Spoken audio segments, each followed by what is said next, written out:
Hello, good morning. Ayun, January 13, 2024,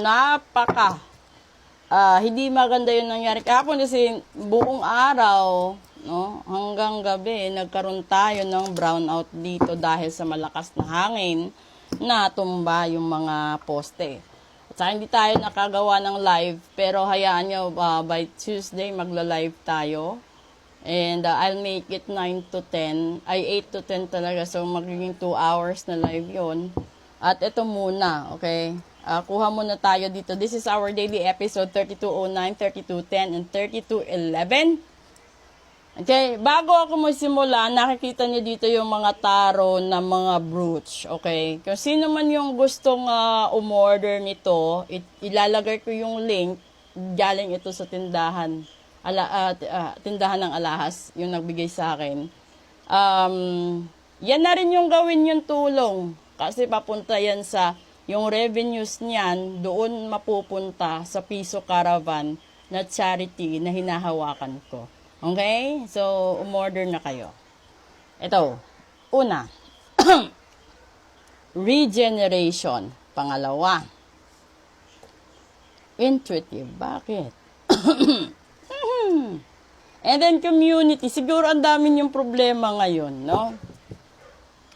Malamang, sa akin maraming maniningil dahil sa nautang nung Pasko. Okay. Kailangan nyo na gumawa ng mga paraan, no? Mag-adapt kayo or you have to think outside the box. Kasi ito yung ito yung punto na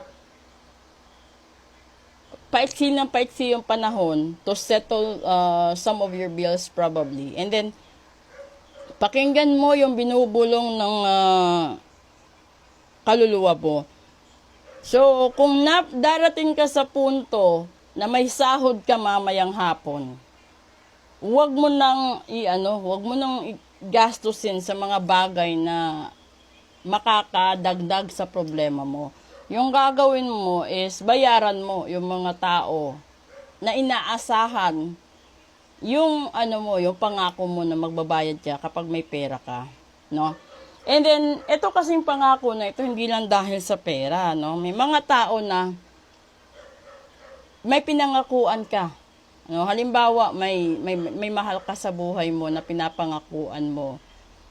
Tapos dumating sa punto na hindi mo kinaya, hindi mo natupad. Balikan mo yung taong yun, tsaka humingi ka rin ng tawad para hindi na maging malas yung taon mo. Hindi lang naman kasi in terms sa relationship, ando doon din kasi yung punto na sa magulang mo, sa siblings mo, sa mga kaibigan, saan pa ba? Aside from kaibigan, co-employees, co-workers mo, tsaka sa community. Basta yung mga taong nakapaligid sa'yo. Kasi, alam nyo ba na, kapag maraming tao, yung masama ang loob sa inyo. Yung iba kasi, hindi nila sinasabi sa inyo na masama ang loob ko sa'yo. Yung iba naman, hindi na lang talaga nagpapakita sa'yo, hindi na nagpaparamdam, pero ang akala mo busy. Pero ang hindi mo alam na isa na pala yung pamamaraan niya paunti-unti para iwasan ikaw. So, yung buhay mo, ayusin mo. 'Di ba? Kasi kakasimula pa lang ng 2024. Doon ka na, no? I-recognize mo naman yung sarili mo bilang ikaw. Huwag mong ipilit. Halimbawa, meron kang tao na gustong-gusto mo, pero hindi ikaw ang gusto niya. Hindi rin ikaw ang pinili niya. Irespetuhin mo yun. Ituon mo na lang sa sarili mo yung panahon na yun. Kasi, yung dikta ng universe, dikta ni God na iparealize sa'yo na kahit gaano ka valuable ang tao, bagay, or whatever na sitwasyon para sa'yo, kung kailangan talagang ipagpalit mo siya, para siyang barter, di ba?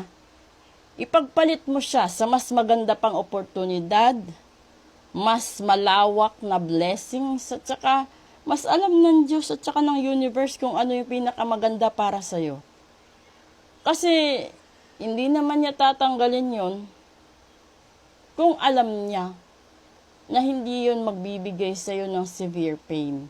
And then the reason why na pinaranas niya sa'yo yung pain, for you to learn and for you to regenerate your own version of yourself. So, sa lahat-lahat siguro overall sa card na ito, no?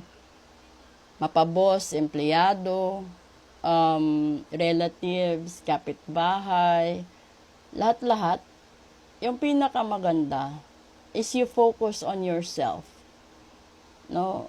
Kung ano yung magagawa mong kabutihan sa sarili mo, gawin mo.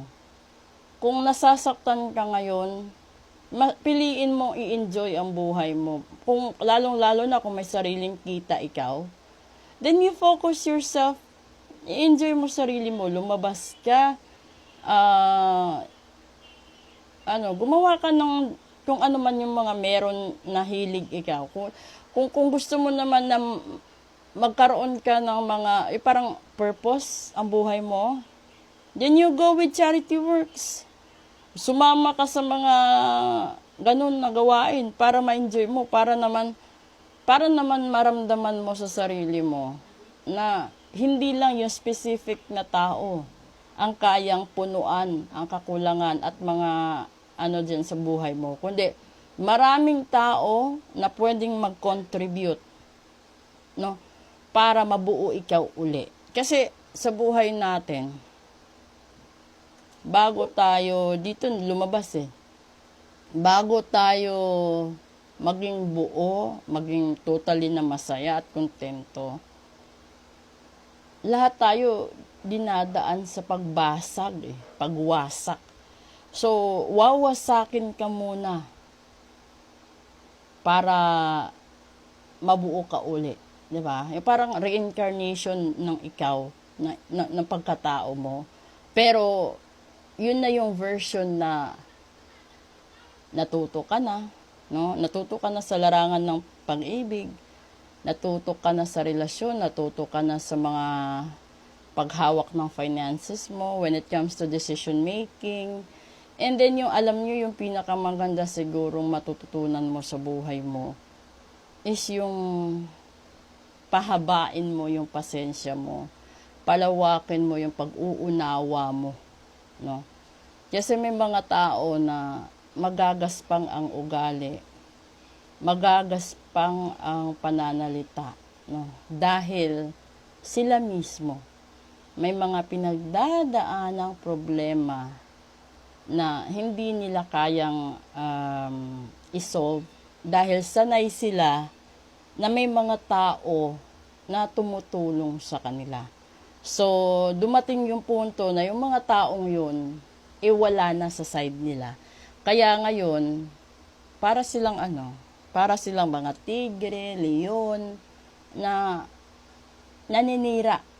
Kasi wala na silang makukuha Yan yung isa sa pinakamaganda ninyong na lesson, na learn. Kasi merong mga mag-asawa, hindi sila naghiwalay dahil sa pera at saka sa third party. Naghiwalay sila dahil sa mga in-laws nila. Isang anggulo po yan at isang katotohanan na meron talagang mga marriage na nasisira dahil doon sa mother-in-law, father-in-law, may mga ganun. Kapatid ng asawa mo, may ganun. So, yan ang dapat mong ayusin. Kung nandiyan ka sa problemang yan, ayusin mo. At gagamit tayo uli ng isa pang deck para tignan kung paano ito ayusin at kung paano pagandahin yung buhay mo. So, wag niyong kalimutan na i-post ko yung link nito dyan sa video na ito. Then, order na kayo para sa Piso Caravan nyo na rin. Yan na rin yung donation nyo sa charity. Thank you!